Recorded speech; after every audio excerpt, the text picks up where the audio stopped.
Hola, ¿qué tal? Bienvenidos a Desafío. ¿Sabían que el cáncer de mama es el cáncer que más mata a las mujeres? Sí. Desplazó en el 2006 al cérvico uterino y por esta causa en 2011 murieron más de 5.000 mujeres. Pero para hablar de los factores de riesgo, prevención y diagnóstico oportuno, está con nosotros el doctor Ernesto Roberto Sánchez Forgach, director médico y cirujano oncólogo del Centro Mastológico Lomas. Bienvenido, doctor. Muchas gracias, Fabiola. Pues es una triste realidad el que en México y en el mundo el cáncer de mama sea la principal causa de muerte por cáncer en las mujeres. Fíjate que era una enfermedad que se decía poco, se hablaba poco, y hoy en día ocupa las primeras planas. Hay un mes que se dedica prácticamente a nivel mundial y nacional a esta enfermedad para la conciencia sobre tantos casos que nos están afectando a nivel familiar y a nivel, pues como profesional. Yo me dedico al tema, pues los veo todos los días. Ahora, la Organización Mundial de la Salud estima que para el 2020 habrá más o menos 19.000 casos. Cada año actualmente se estiman 14.000. Para el 2020, 19.000 y una cifra de mortalidad de 7.000 mujeres, ¿no? ¿Cómo llegar a tiempo a un diagnóstico? La situación es que, como en cualquier cáncer, cuando se detecta en una etapa temprana, cuando está localizada al órgano de donde surge, la probabilidad de curación es mucho más alta que cuando el tumor es más grande. La oportunidad de que éste haya dado células a órganos contiguos o más lejanos, que son importantes para la sobrevida, pues afectan en cuanto al pronóstico de los casos. La situación entonces es que teniendo una detección, un diagnóstico oportuno, tenemos la mayor probabilidad de sobrevida y la menor necesidad de tratamientos que pues finalmente son muy costosos y que no nos garantizan que la paciente salga adelante. Me explicaba en el corte que el cáncer de mama, dependiendo del estrato social, es como su oportuna detección. ¿Nos puede platicar esto? Porque es importante que todas las mujeres se enteren de esto. Desgraciadamente es un tema de educación, es un tema también de recursos y es un tema de disponibilidad de servicios de salud. De acuerdo a lo cual, sabemos que las personas de un nivel socioeconómico medio y alto acuden anualmente a una revisión asintomáticas, quiere decir que no tienen ningún síntoma, que no se han detectado nada, que a través de estudios como la mastografía y el ultrasonido se pueden detectar tumores que todavía no son palpables. Desgraciadamente esto no ocurre en niveles socioeconómicos menos pudientes, más carentes, y generalmente las pacientes son las que detectan los tumores cuando ya miden más de 1,5 cm y cuando la probabilidad de metástasis es mucho mayor. Entonces, como ya habíamos comentado, la probabilidad de una sobrevida adecuada depende de la etapa del diagnóstico y generalmente a las instituciones públicas llegan casos en etapa localmente avanzada o con metástasis con probabilidades menores de salir avantes. ¿Cuáles son los factores de riesgo para el cáncer de mama? Se dividen en varios. Se pueden dividir en genéticos y no genéticos. Genéticos son cuando existen varios casos en una familia y ya se pueden, a través de pruebas, determinar qué personas tienen alteraciones a nivel de cromosomas. Esto a través de estudios de sangre.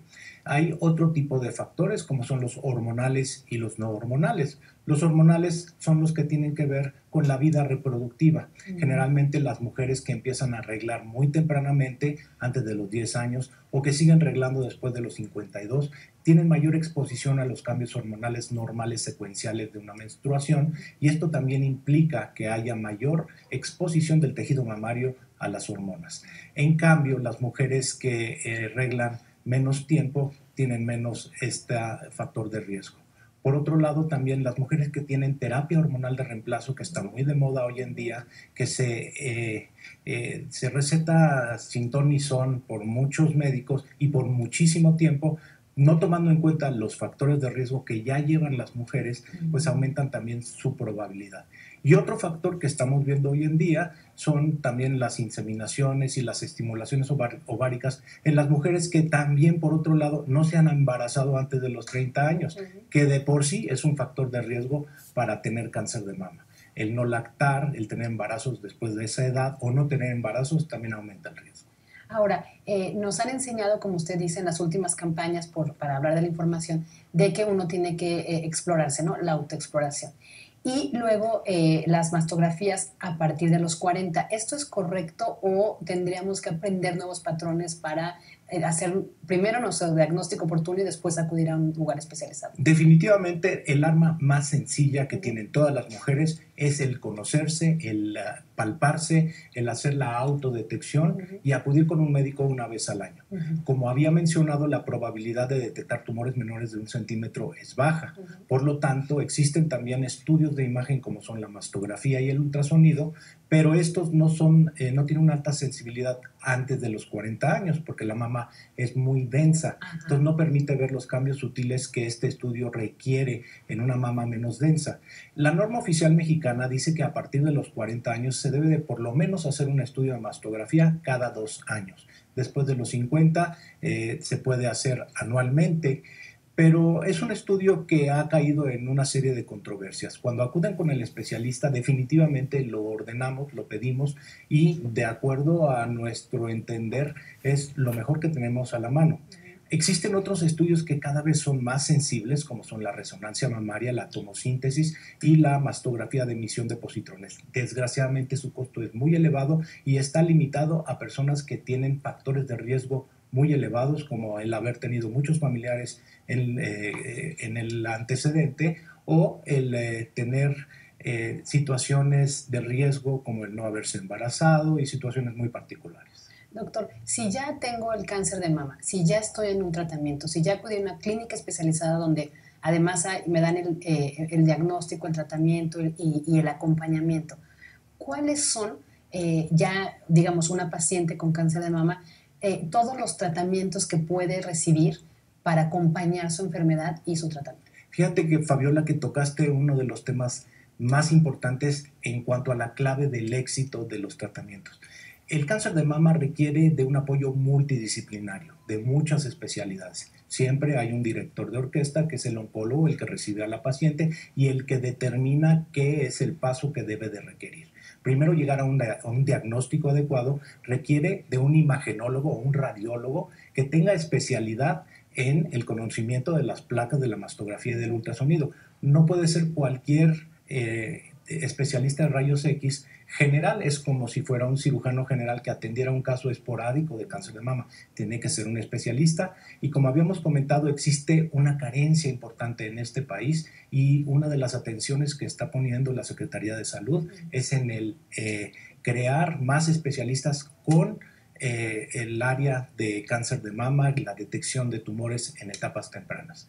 Después del diagnóstico, pues tiene que haber un tratamiento, y el tratamiento se puede dividir en 3 fases. La fase quirúrgica, que también implica la parte del diagnóstico y la parte del tratamiento inicial cuando los casos son en etapa temprana. Cuando desgraciadamente llegan en etapas más tardías o después de haber hecho una cirugía y tiene factores de riesgo para una recaída, pues se requiere del apoyo de un internista con especialidad en oncología médica. Nos va a dar la famosa quimioterapia, la hormonoterapia, los tratamientos médicos. Y finalmente, cuando hay mucho riesgo de una recurrencia o cuando ya está presente, el radiooncólogo, el que da la radioterapia, nos apoya para complementar los tratamientos conservadores de la glándula mamaria o para tratar las metástasis cuando son localizadas. Entonces, es una sincronía, una sintonía de varias especialidades, pero tiene que haber un médico, un oncólogo, que sea el que lleve la batuta en estos casos. Doctor, pues muchísimas gracias por su explicación y su visita. Gracias, Fabiola, un placer de estar aquí con usted. Muchísimas gracias a ustedes por participar en este desafío y por favor cuidemos nuestra salud.